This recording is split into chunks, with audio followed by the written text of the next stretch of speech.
Hi everybody and welcome to the room tour for P&O's Arvia balcony room. So this video was taken on the first day before the room became a complete pigsty.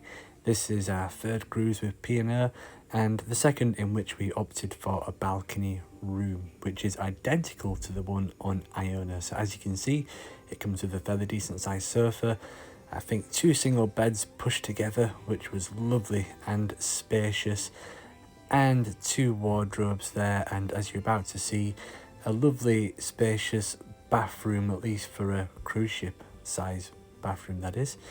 This was lovely, fresh and clean. At the time of staying on this, Avia was only a couple of months old, so the room was cleaned lovely and there were no complaints. Quick tip, you can only bring half a litre of alcohol on board P&O, but there's nothing against alcohol free, Diet Coke or tonic water.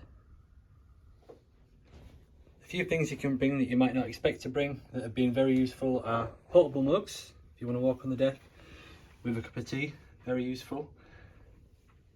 Dilute, and if you're sharing a bathroom together in close proximity, then some spray is always useful. Walking onto the balcony now, you can see that there's 2 deck chairs and a small little table and a little barrier that could do with a bit of Windex, but other than that, no complaints. Very nice, and exactly the same type of balcony that we had on Iona. One of our favourite features in the cabin is the TV. I'm not sure how many cruisers actually spend time in the cabin, but we like to chill out and watch TV, so you do get a decent sized smart TV in every room that you stay at, and there's a few options and menus that are useful to know if you're planning on coming on this cruise. So there's all the information about excursions that you might want to know, and you have a choice of TV, radio, films, box sets. There's not too many box sets at the time when we're embarking on this ship. There's only a couple, as you can see, but there are plenty of different films. There's different comedies, there's family films, action, drama, etc.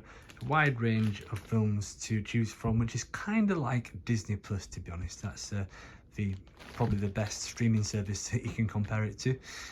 As well as that, there's an information page, as you can see there, but then some of our favourite features are things like the navigation. So if you go on that, it will tell you exactly where you are at any given time, and it'll show your current itinerary.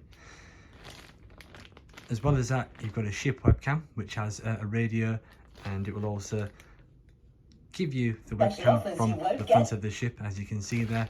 So those are the couple of the features that we like. One thing to note is that if you plan on bringing any of your own entertainment, any media to watch on an external hard drive, you can't quite get access to the USB slots on the back, but there's plenty of films to watch, plenty of kids programs and things like that to keep you entertained.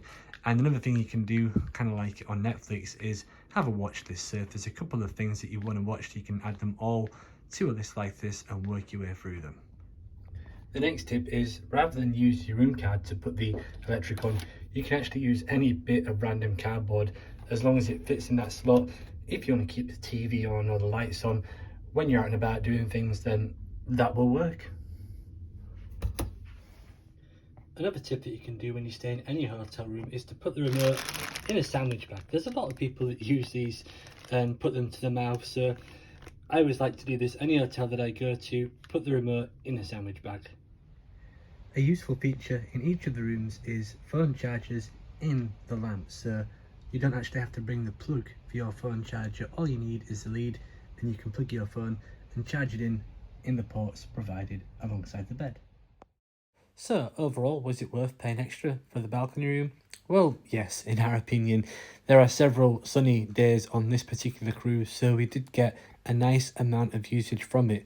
It has to also be said though, there was actually a couple of very windy days on the way back, and there was some very annoying rattling on the last 2 days, which made it particularly difficult to sleep at times, to be completely honest. But that is obviously not P&O's fault, but it doesn't seem to happen when you've got an inner room, so that probably is one thing worth mentioning. But for us, overall, we got more positive results from having the balcony rather than negative. So I hope this video helps you out when deciding what kind of room you might decide to book on Avia. If you did find this useful, please subscribe to this channel and check out our other videos.